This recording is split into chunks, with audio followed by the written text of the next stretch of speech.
Hi friends, Telangana స్టైల్లో పుదీనా పచ్చడి ఎలా చేసుకోవాలో చూద్దాం. వాటికి కావలసిన పదార్థాలు: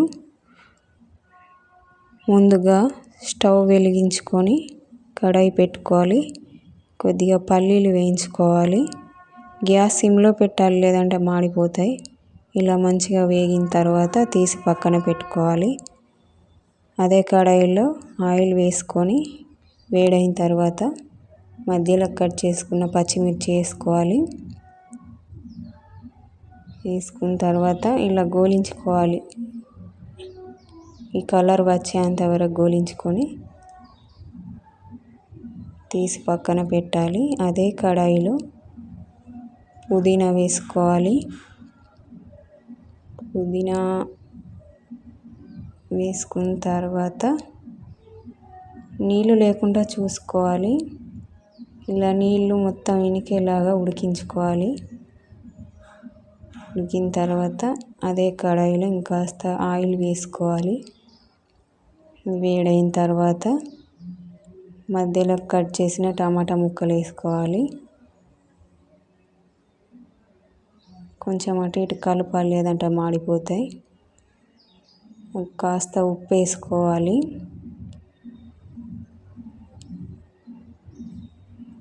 కాస్త పసుపు వేసుకోవాలి.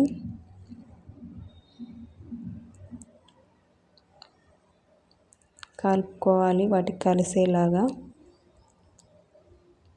ఇలా మంచిగా మెత్తగా ఉడకనించుకోవాలి. ఇలా ఉడికిన తర్వాత తీసి పక్కన పెట్టి మనం ఇందాక వేయించుకున్న పల్లీలు మిక్సీ జార్ తీసుకొని అలా ఇట్లా పట్టుకోవాలి. మిర్చీలు, చింతపండు, టమాటా, ఉప్పు ఇందాక కాస్త వేసుకున్నాం కదా, ఇలా వేసి పట్టుకోవాలి. ఇంకాస్త కడాయి పెట్టి ఆయిల్ వేసి పోపు పెట్టుకోవాలి.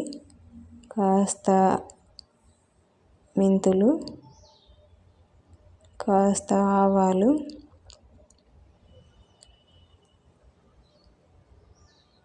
కాస్త జీలకర్ర వేసుకోవాలి.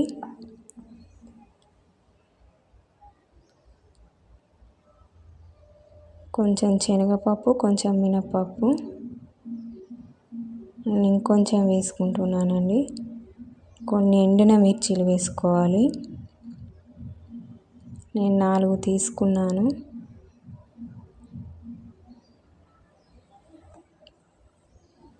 కొన్ని వెల్లిపాయలు వేసుకోవాలి.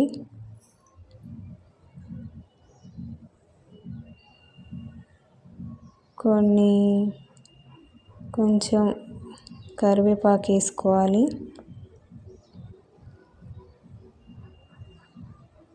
అవి మాడిపోకుండా కలుపుకోవాలండి. గ్యాస్ సిమ్లో పెట్టి మంచిగా వేగనివ్వాలి.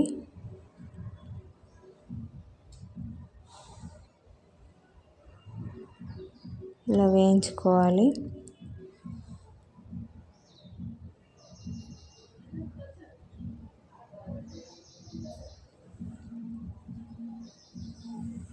ఇలా వేయించుకున్న తర్వాత ఇలా వేగనివ్వాలి. వేగిన తర్వాత నూనె చల్లారిన తర్వాత ఇందాక మిక్సీ పట్టుకున్న పచ్చడి ఇలా కలుపుకోవాలి. కలుపుకున్న తర్వాత తీసి ఇలా రెడీ చేసుకోవాలి. పుదీనా పచ్చడి రెడీ. మీకు కావాలంటే ట్రై చేయండి పుదీనా పచ్చడి. మా ఛానల్ని సబ్స్క్రైబ్ చేయండి, లైక్ చేయండి, షేర్ చేయండి. మా ఛానల్కి సపోర్ట్ చేయండి. Bye friends.